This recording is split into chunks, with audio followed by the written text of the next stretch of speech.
As I was standing here, I was thinking about my mother. I didn't say a word to anybody about I'd like to get started, and I stood here and I said, "Oh, I must have the look this morning." You know that look? So I didn't mean to have the look, so please forgive me. I do think it's important at some point that people get a chance to fellowship and share some time together between the end of worship and the start of Bible study. Today we're going to move on, but I wanted to go backwards for just a moment. When we began this study in September, consider one another from Hebrews chapter 10, verse 24. Be considerate of one another to stir up love and good works. And we've broken down over the last several weeks how to accomplish that. We've talked about in the beginning about learning to be considerate of other people.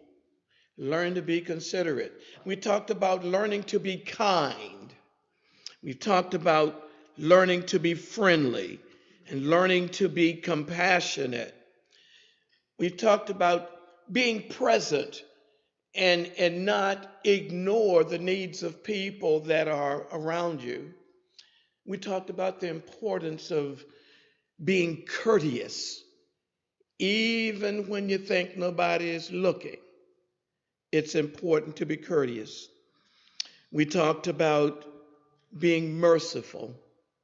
And last week we ended talking about being hospitable. Today, as we continue this journey of learning and improving upon our being considerate one to another, we want to talk about be understanding. What does it mean to be understanding? What does understanding mean? Put yourself in someone else's shoes. Walk in their shoes for a moment. Doesn't that go back to probably one of the very first words that we talked about in lesson 1? Be empathetic towards the other person. Understand their position. Put yourself in their place. Absolutely.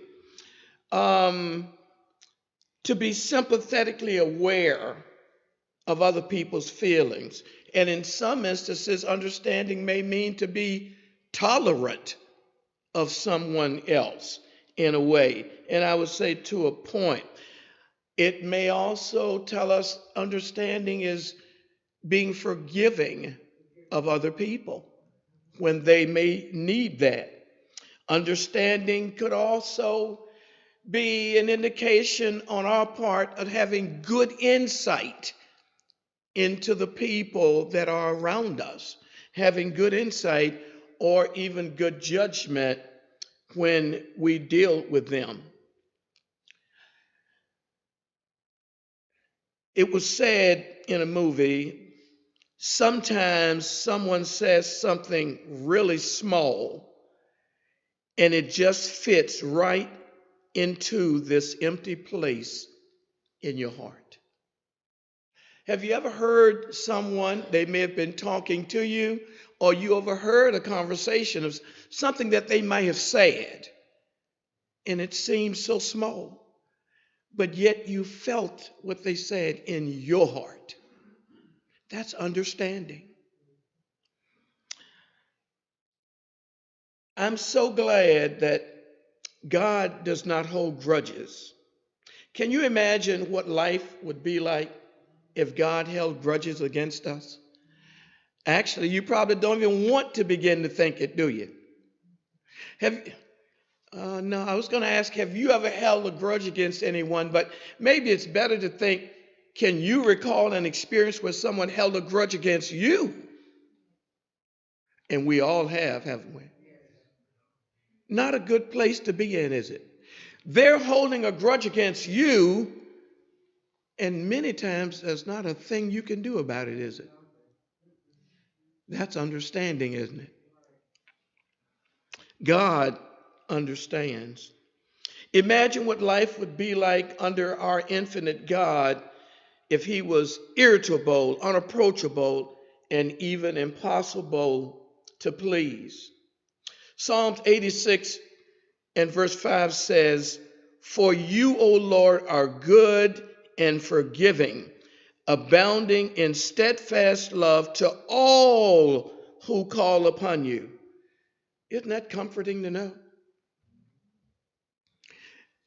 Even if I'm having a bad day after a bad week, I can still approach God and he understands me. But he's also requiring something of me, and we'll get to that. Then again, not only is it more comforting for us, what could be more challenging? Think about when you accepted the gospel and you were buried in baptism and you arose in this new obedience. And when you become a Christian, you're called not only to forgiveness, but how about also to a life of holiness?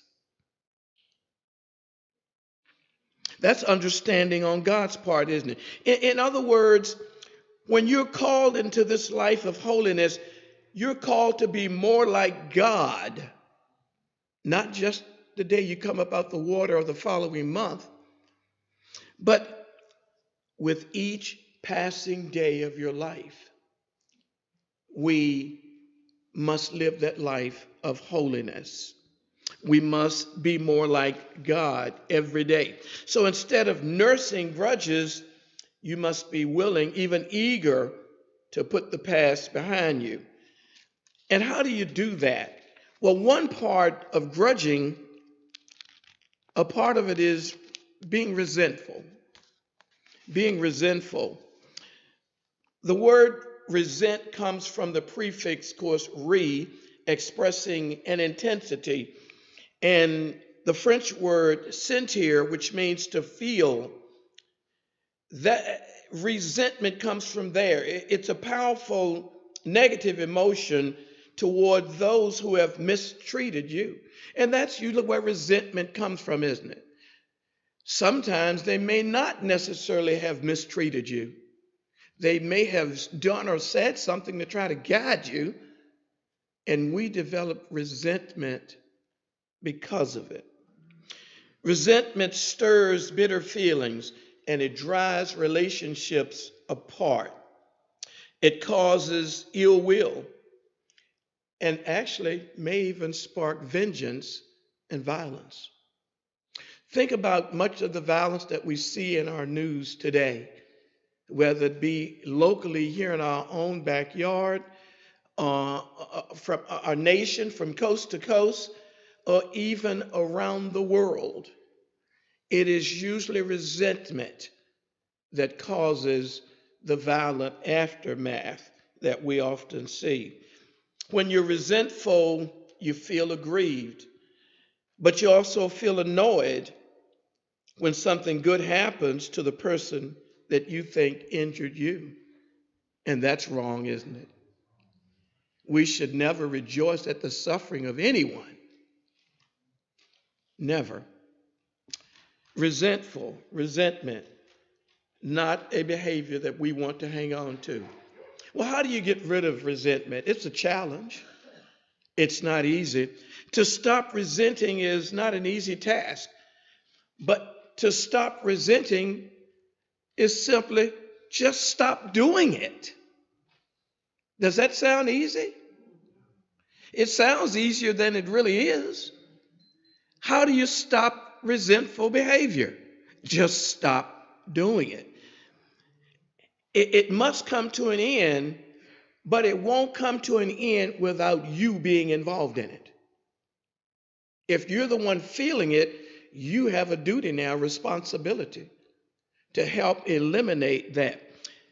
Many people who are suffering resentment are always waiting for the other person to do what?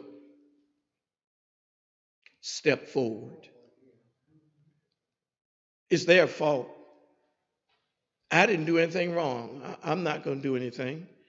And that's a problem. The problem is waiting on others places in your emotional well-being at their disposal.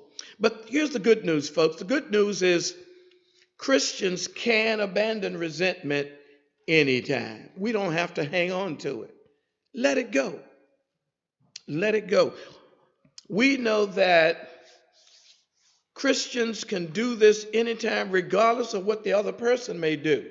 And we know that the truth is this: the truth that sets you free is that being resentful is a choice.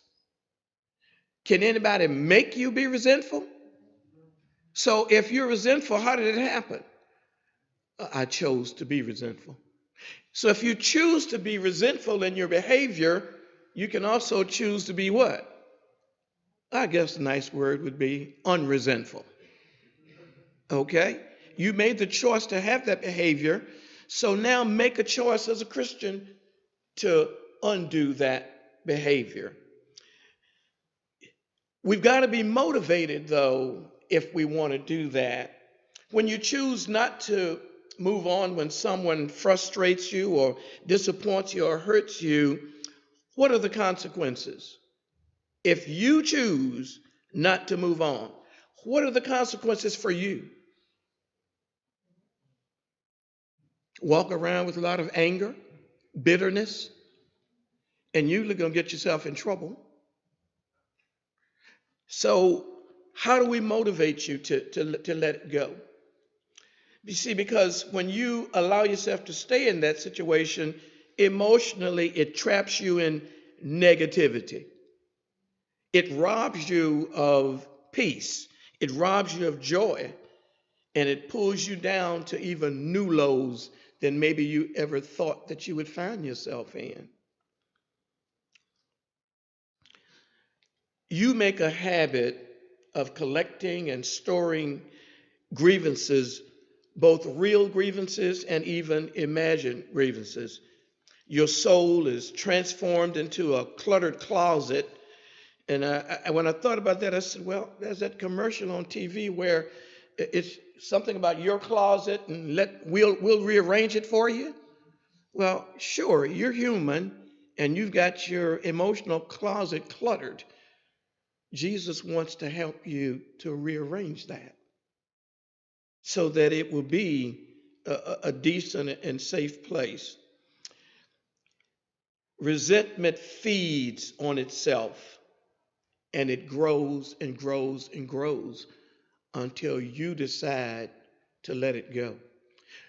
What about the person that you hold this resentment towards?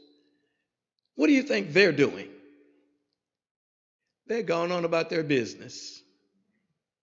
And if you think the baggage of the resentment that you carry is heavy, they've got it, they just ignore it. And they're probably sleeping better at night than you and I. But you made a choice to carry it. Make the choice to let it go. It feeds on itself and it grows, and it will continue to do so unless you make a change. But there are also ramifications of not letting go. Physically, it compromises your health. It compromises your health. You don't sleep well. You don't eat well. You're irritable all the time. When you feel depressed, you may sleep fitfully, and that's simply just not a good night's sleep, and you wake up fatigued in the morning. You're less likely to exercise, and you won't eat well compared to days when you're feeling upbeat. So professionally, you find it hard to concentrate and do your job. Matter of fact, most of the time, just getting through the day is difficult. And socially, people see you. They see what you think you may be hiding. And when they do that, they avoid you because they don't want to catch the contagious gloom that you're living and carrying around with you. They don't want that. So they avoid you because they don't want to be infected by what you're carrying and don't want you to bring them down. Now, worst of all, spiritual consequences. The spiritual consequences of resentment are stagnation or regression. You're either not growing or you're going down in what was growth.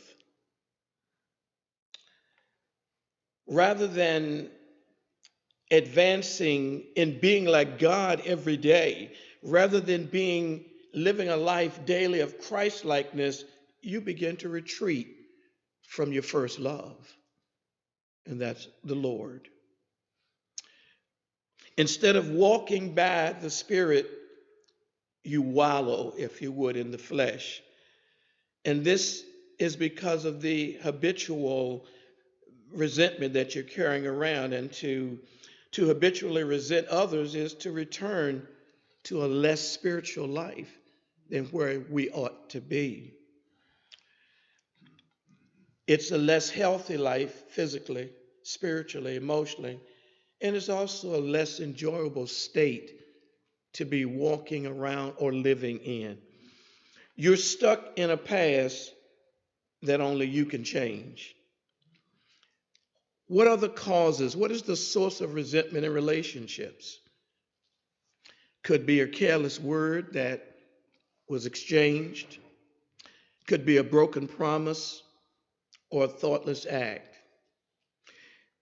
Maybe no slight was intended, but you took exception anyway.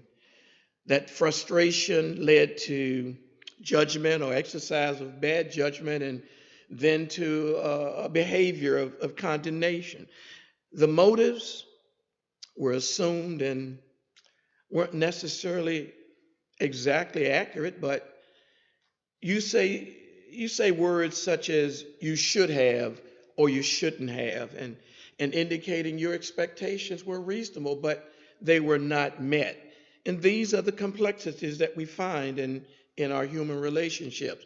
But the presenting problem is seldom the true cause of this failed friendship or failed relationship. Bottom line is the main culprit is that we allow sinful behavior in our lives to injure our relationship with someone else. Selfishness is one of those. It's the driving force behind people who hold grudges and those who are stuck in life's unget-overable incidents, if you would. And really, when you give thought to it later on, you often find that the disappointment is directed at those closest to you: spouse, child, parent, friend, boss, co-worker, or even a fellow Christian. But why? Why? Because you spend more time around them. The people that you're around the most are usually the ones who, if you would, be the victims of these sinful behaviors. You spend time around them, and that because you have more opportunities for bad things to happen between you, and these things will build resentment. So what we find is the more history that we have with someone, the more irritations can amount in that relationship. But it's not new. The Bible is filled with stories of people who harbored resentment ultimately to their own detriment. What about Cain? Cain loathed Abel, and what was the reason? Anyone remember? Primarily, Cain loathed Abel because he was jealous. Jealous. Jealous of the approval his obedient brother received from God, jealousy. It's not new to us because it existed in the beginning. How about Sarah? Sarah despised Hagar, even though the love triangle threatening her marriage was one of her own making. Didn't she put this plan in place and in order? Absolutely. But she despised Hagar, even though she was the one who created this plan. What about Job? Satan hated Job. Why does Satan hate Job? He served God, and I mean in a way that we certainly would be tested and tried and certainly ought to emulate. He tried everything he could to break Job, and he couldn't. So Satan hated Job for maintaining his Christian integrity and for refusing to blaspheme God. Now, we may be capable of doing similar things, maybe not on that same magnitude, but have we not maybe been the victims of hatred from someone because of who you are on the job, who you are at school, maybe sometimes even who you are in your family? There are those in there who would be jealous of you, maybe even develop some degree of hatred for you. Korah resented Moses because he projected his ambition onto a meek man who reluctantly accepted God's call. And this one, Ahab detested Elijah, and he blamed the prophet for the drought that was caused by his own sins. Haman's irrational envy of Mordecai led to his own death on the very gallows he built for his self-made enemy. Herod was so self-absorbed that he disliked newborn babies who he believed might do what? Pose a threat to his reign as king. A newborn baby. Should we have any reason to fear a newborn baby? Unless in Herod's case, you're looking to the future. He may be the very king to replace me. A threat to his power one day. Well, there are solutions to all of these things, and I want to spend just a little while looking at three of them. The problem with resentment is resentment filters everything through the lens of self-interest. And I think later on we'll talk about the me. But the lens of self-interest, and then places the responsibility for the resolution on the other person. Now, consequently, everything is out of your hands. You're a passive participant in the negative events that are happening to you. Resentment is choosing the role of the victim. The solution is to take more active role in your life. The answer is more personal accountability. You must choose a new part in this drama of resentment. You must choose a new part in understanding. This new drama, the role of the responsible man or the role of the responsible woman, you have to make a choice. And everything begins to change for the better when you do make that choice to change, when you decide to create a new and better future. Number one solution, desire. Desire, you have to want it. Desire is the key to defeating resentment. And it's hard to get over a grudge if you feel it is reasonable and if you feel it's justified. So, in our human behavior, rather than resolving differences, we like to bask in our power, if you would, at the moment. But ask yourself this question: how is that resentment working for you? If you're still grumpy, irritable, losing sleep at night, can't eat, how's that working for you? It's not usually, is it? You have to want to change. So, how much better to envision the outcome you want rather than the stroke your hurt ego? That's a big part of the problem, my ego. I remind you, resentment is a choice. It's a choice that becomes a habit that turns into an addiction if you allow it to. You have a lot of control, and you can end that problem, the lack of understanding. For some, this pain of resentment becomes their identity. They maybe go back and rehearse past offenses over and over, and the reasons that you are right, but nothing changes unless you make it change. What happens is it merely drives the story deeper into your heart. The way forward is not to deny hurt feelings and stuff them. The answer is to process them. And how do we do that? We do that through more understanding. More understanding. But everything begins with a strong desire for things to be different. So strong, in fact, that you're willing to take the first step. And that's solution number one: desire.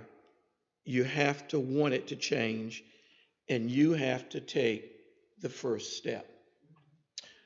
The second solution: understanding. Understanding, you have to frame it. Understand the real source of resentment may reside within you. I'm a Christian. My behavior should be at a higher level than particularly people who are not, or maybe even fellow Christians who may not be as strong as you are or have been. Understand the real source of resentment may reside within you and the way you're framing the events. Understand someone may be having a bad day, and you were thin-skinned that day too, and you took it personally. Understand this: we are not perfect, and it's possible we might even have contributed to the problem. Could it be that we may need to apologize? It's quite possible. And sometimes apologizing is really difficult to do, isn't it? Those are some of the most difficult words in our language, to say, I'm what? I'm sorry. Can be very difficult to say. Understand people. Understand people. The spiritual roots of unhappiness and the options that are before you. You have to understand that. Most of all, you need to understand your own heart. You must know you. What is needed to overcome resentment? How about a little more humility? I'm sure we can dig deep enough in our own selves to find just a little bit of extra humility for that day. How about a little more honesty? Admit my failures and faults, and something that I may have done or said or not have said might have contributed to the birth of that resentment in the first place. How about a little more sympathy? A little more sympathy. Understanding makes it easier to forbear and forgive, and it shifts your heart into a mode of reconciliation when you can understand. And sometimes it's not just understanding the other person or persons involved, it's understanding me. Understanding me. And when I can do that, it makes it easier to forbear and to forgive. When you do that, the result is more patience from you, more kindness from you, and more gratitude from you. When you're equipped with new insight, you're ready to courageously blaze a new trail forward. Remember, we said if it's going to be fixed, you've got to make the first step. You've got to make the first step, and you've got to find the courage to go forward with that. Understanding lets you appreciate imperfect people. People have understood us all of our lives, haven't they? Are any of us perfect people? God understood us, didn't he? And he made us. And he was willing to give the ultimate of his understanding so that you and I could have a better life. That understanding of giving his son to die on Calvary's cross so that you and I could have not just a better life, but a better life for all eternity. We mentioned Ahab a moment ago. Ahab was one of the wealthiest men in Israel, and Ahab resented Naboth. Some of you may be familiar with that story and account from 1 Kings chapter 21, but Ahab resented Naboth for not selling him the vineyard, his family's legacy, that vineyard that was passed down through the ages. And we know that in the end, what did Ahab end up doing? Having him killed. That's deep resentment. We see that today, don't we? All too often, far too often. How about Eve? Eve, surrounded by the beauty and the bounty of the Garden of Eden. But Eve had a resentment. And that resentment was that she could not eat from the one solitary tree that God told her what? Not to even touch it. She resented God for that prohibition. We may not necessarily do it in the same way that she did, but when we disobey God, we're doing the same thing Eve did. Discontent is a byproduct of ingratitude. It's a fixation on what displeases you to the exclusion of what delights you. When we become resentful, our vision is blurred, and it clouds our perspective due to the preoccupation with your rights, your needs, and your desires. So, solution number 2, understanding. You've got to frame the problem and address it. Number 3, we probably won't get through it all, but number 3, prayer. Pray, pray, pray, pray, pray without ceasing. You have to release it. When you focus on your grievances, it's hard to appreciate anything or anyone because you've done what? Me, me, me. Think about the older brother begrudged the prodigal's coming home party and his place in the family. And why? Because the older brother focused on the inconvenience that his brother had caused him. He assumed the worst about his brother rather than the best. And the more you assume motives, the deeper your resentment grows. But remember, you made a choice. You did that to yourself. Rather than believing the best, you choose to doubt the other person's sincerity and you disregard that person's efforts to make things right. In this case, the older brother of the prodigal would not budge. He was just not going to move. He was unwilling to make the slightest effort to welcome or comfort his sorrowful sibling. And he failed in solution number 3 and number 2. He failed to frame it. He failed to frame it like his father did because the older brother truthfully didn't want restoration. And we know through history that he clung to his grievance and nursed his grudge. And we're going to hold the rest of that story until next Lord's Day. So through the week, just remember, I don't want you to be the older brother in the prodigal, okay? We've probably all been the younger brother and squandered. And God did what? God welcomed us home, okay? God welcomed us home. Okay, that's our lesson for today. Have a blessed week. Thank you.